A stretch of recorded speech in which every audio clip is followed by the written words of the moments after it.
Hello everyone. Dear students, I have already uploaded assignment number 9 based on reading comprehension.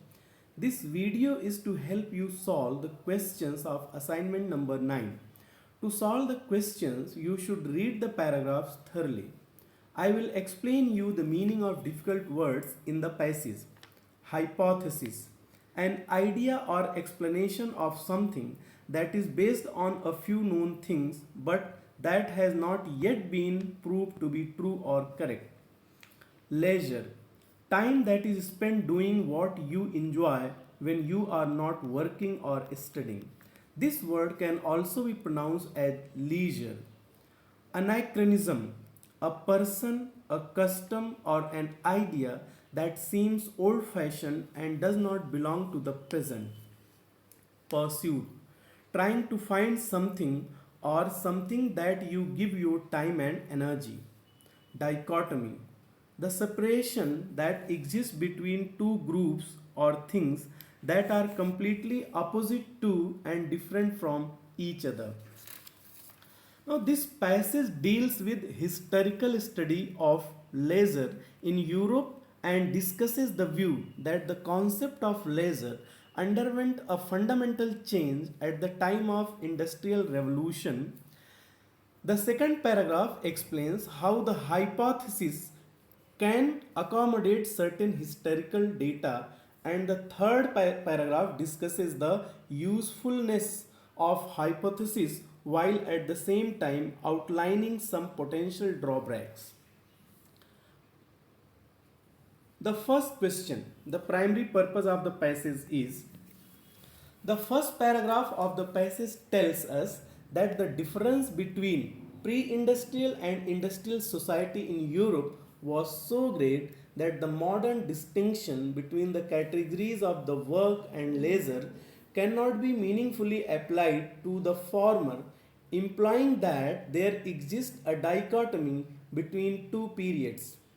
The second paragraph argues that the discontinuity approach can accommodate historical data. Finally, the third paragraph admits that while useful in some respects, this approach can pose problems of its own and briefly describes these problems. All this points to choice E as correct. The second question, the author of the passage asserts that the dichotomy can lead to which of the following? Now read all the options carefully. The word dichotomy appears only in the last paragraph of the passage. One of the key claims there is that the dichotomy reduces a great variety to the simple formula. Therefore, choice C is correct. Next question, that is question number 3. According to this passage, the simple dichotomy is useful primarily because it serves as, read all the options, there are 5 options. Simple dichotomy is mentioned in line 26. This passage states that this dichotomy remains of use in so far as it reminds us that the rise of industrial capitalism was not just an economic phenomenon but also a social and cultural phenomenon. Read lines 28 and 29 carefully to get the answer. This points to choice A as correct. The last question, that is, which of the following best describes the organization of the passage as a whole? Read all 5 options carefully.